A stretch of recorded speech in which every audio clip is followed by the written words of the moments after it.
Hey everybody, welcome back to the Court of Random Opinion. My name is Lauren Neidigh. On Sunday night, Isabela Ferrer, who played the younger version of Blake Lively's character in the It Ends With Us movie, filed an aggressive document in court saying that Justin Baldoni was trying to subpoena her and that somehow amounted to harassment.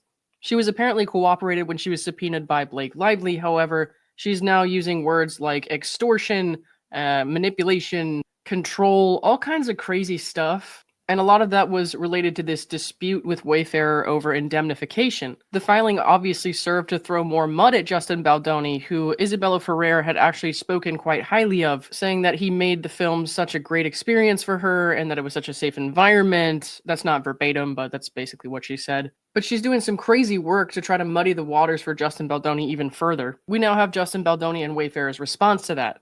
The opposition is primarily an inappropriate attack on Mr. Baldoni and his counsel, in violation of the order dated August 8th, relating to matters not before this court, and irrelevant to whether Ms. Ferrer should be served via alternative means. Which is true, the document was insane. Ms. Ferrer played the role of young Lily Bloom in the film It Ends With Us. After Ms. Ferrer completed her work on the film, she expressed her gratitude to Mr. Baldoni, stating that she had an incredible experience and praised him for creating a comfortable, safe space for her. And one of the craziest things about her opposition was she had said that him including her words or her positive review of him was somehow appropriating her narrative, which is just insane.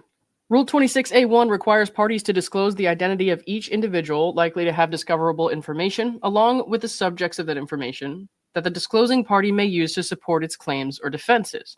According to Ms. Lively's amended initial disclosures, and then there's some redactions here, unfortunately, but that's going to be Blake Lively disclosing that Isabella would have relevant information. In her weird opposition, Isabella had also said that they didn't show that they tried to find her actual address or some crazy shit like that.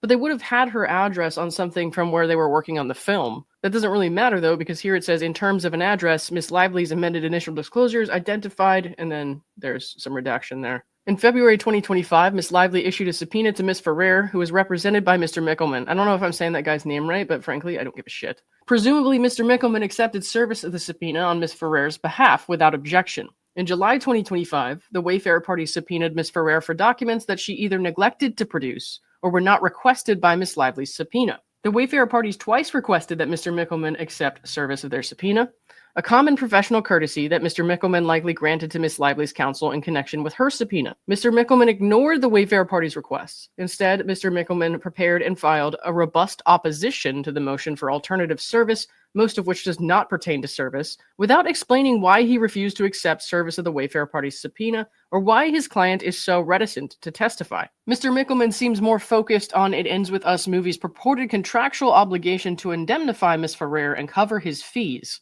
Ironically, Mr. Mickelman's actions have unnecessarily increased those fees by creating issues where none should exist. With respect to service, Ms. Ferrer's opposition suggests that the Wayfarer parties were not diligent in their efforts to serve her, but should have reached out to Ms. Ferrer's talent agent or conducted a skip trace. Naturally, we deemed Ms. Ferrer's counsel, and not her talent agent, as the appropriate person with whom to communicate concerning the subpoena. As for the latter, we assure the court that the two addresses at which service of the subpoena was attempted were not derived out of thin air. We are happy to share the results of our due diligence with the court, albeit that seems unnecessary given that Ms. Ferrer has counsel who has now appeared.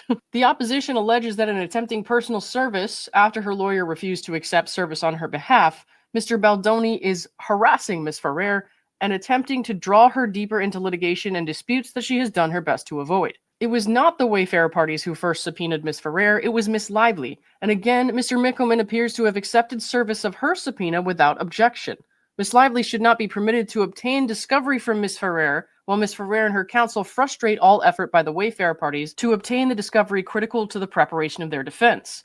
Given the circumstances, the Wayfarer parties are willing to stipulate that none of the parties will use any communication to, from, or concerning Ms. Ferrer, or any testimony from her, in any manner in this action. That stipulation will satisfy Ms. Ferrer's apparent desire to avoid involvement in the litigation and trial. If the other parties decline to enter into such a stipulation, and Ms. Ferrer and her counsel continue to resist service, the court should enter an order excluding Ms. Ferrer as a witness, and excluding the use of any communication to, from, or concerning Ms. Ferrer in any manner in this action. Finally, to the extent that Ms. Ferrer believes the Wayfarer subpoena is overbroad or otherwise objectionable, which it is not, She is entitled to serve formal objections thereto once the service issue has been resolved, a point that dispels any ludicrous notion of a quid pro quo in connection with the subpoena. For the reasons set forth above, as well as those contained in the Wayfarer Party's initial papers, the Wayfarer Party's motion to serve Ms. Ferrer via alternative means for the pendency of this action should be granted. And then they note here in the footnote at the bottom, it says, in inflammatory fashion, the opposition uses the word harass over a dozen times. And the words that they were using and the way they said it was part of a coordinated campaign against her, which they didn't even provide any sort of reasoning to back up, really.